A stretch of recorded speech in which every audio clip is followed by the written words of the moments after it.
Hey there, fans of the Survivor Super Fun Time Show. This is Kevin from the Super Fun Time Show. In this past episode 10 of Survivor 48, was really amazing. And not only was it really amazing because, obviously we got to see another person voted out of the game.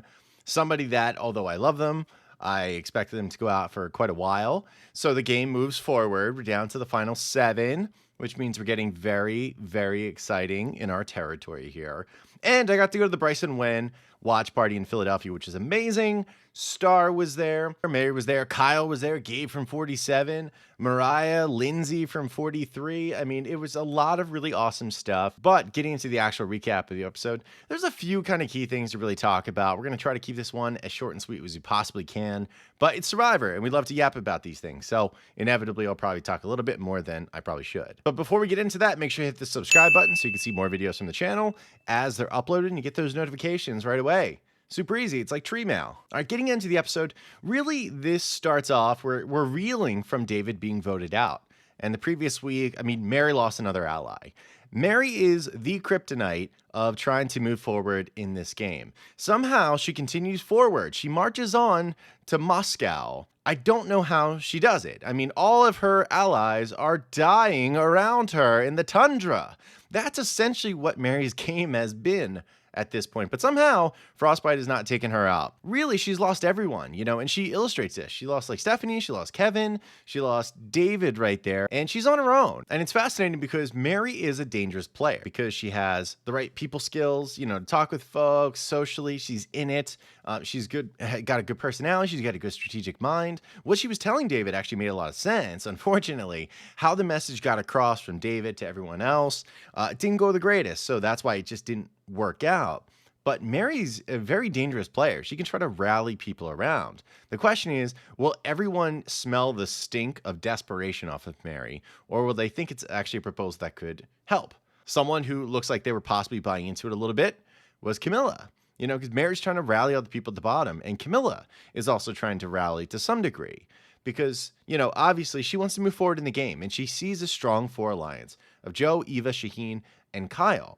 And Camilla's part of that alliance, sort of, but she knows she's on the periphery. She's only hanging on from Kyle. Otherwise, she wouldn't be in it at all. So this idea of getting 4 on the bottom together, of Mary, Star, Mitch, and herself, it's a great idea. It's a great idea. The problem is she lets Kyle know, and Kyle's not super duper for it.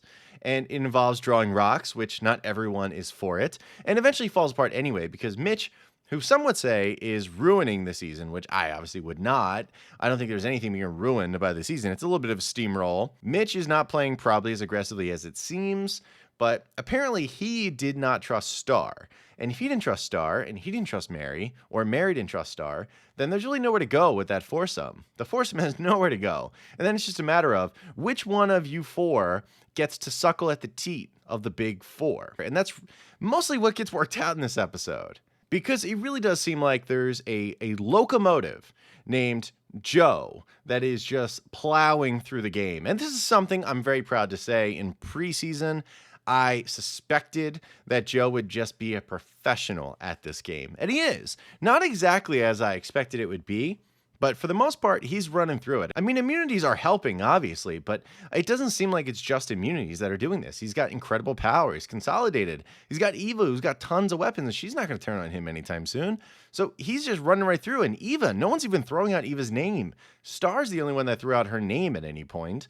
And that's about it. And of course, Shauhin, I think Shauhin is there, and Shauhin's playing an awesome game of in-between. I think Shauhin has a chance to win the game. I don't think he will, but I still think he does. And Kyle has been my winner pick since the beginning, and I still feel really good about that pick. Like him having that secret alliance with Camilla and being in on the alliance with Joe, where I think there's some sincerity that's been shared.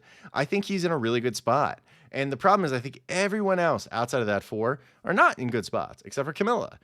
Maybe Mary could make it to the end, even though I doubt it. I think she gets voted out next episode.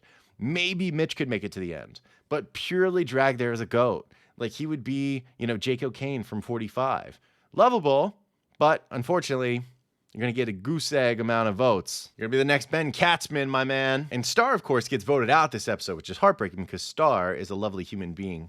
I love her. I wish she had stayed in the game. And I wish she had gotten more of a presence in the show than she had gotten, because she got like basically nothing until the last episode or two. In this episode, she was so funny. You know, she was trying to make some plans, which I guess like the little bit of her trying to make plans against the Big Four made everyone say she's chaos. We can't trust her.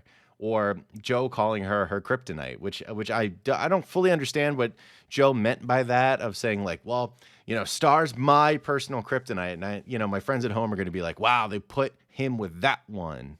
I don't really know what that means, but I'm sure he'll expand on it one of these days. But Star was hilarious. I mean, she had the best rap scene ever in the history of the game, which was really awesome. She had that. She had a really funny comment during Tribal Council. She said, where Mitch, respectfully, he didn't stutter. And I love that because, you know, there's double meaning. The kids out there say he didn't stutter. And, you know, Mitch has a stutter. So anyway, the episode is really about the shifting dynamics and how do we get out these four.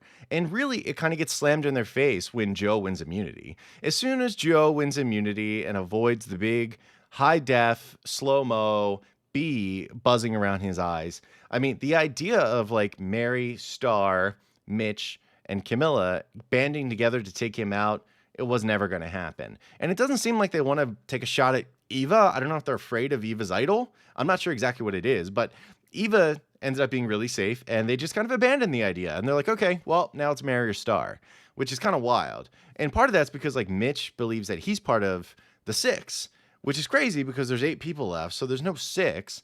But I suppose you do anything you can to make it another day. Now, earlier on in the episode, if we're talking about things that are not strategic, I mean, they had the reward challenge where they had, you know, people who were into bondage, you sick perverts. You probably love this one, where they had to, you know, crawl around in the sand and then eventually do a ring toss. And the winner got chicken and waffles. And they had the most disturbing, most disgusting, most egregious dance that I've seen in a long time, where Jeff said, say it with me, chicken and waffles, chicken and waffles. And then everybody started to like dance and rumba a little bit. And you know what? I was blaming Jeff Probst throughout the week. I was like, Jeff Probst, this is like the silliest, most ridiculous thing I've seen you do in a long time on Survivor. And in the New Era game, I curse Jeff Probst all the time for the things that he makes the castaways do. I think it's very cringe that he does gargoyle poses like in Survivor 44, or he hands out popcorn or Twizzlers, or he lets Rome sit in his seat. I think all that stuff is super cringe. Oh God, I forgot about the British accent for a second in the 47 auction.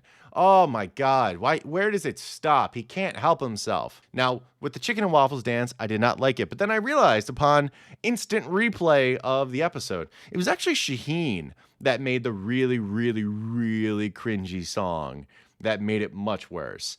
And you know what? It sounds like a lot of the castaways now can admit that they think that the chicken and waffles dance was incredibly cringe, except for Shauhin, because he's the one who did it, of course. His mother's very happy about it. You know, it's fun. I'm pro fun, but holy shit, was that just so incredibly cringe. All right, now back into actual game stuff. There was a moment where Joe saw the opportunity to speak to Mary when everyone else was away at the reward for the most part, and say, hey, the reason why David went, honestly, is because every time anyone would talk about David or David would talk, it always included Mary. There was always something about Mary.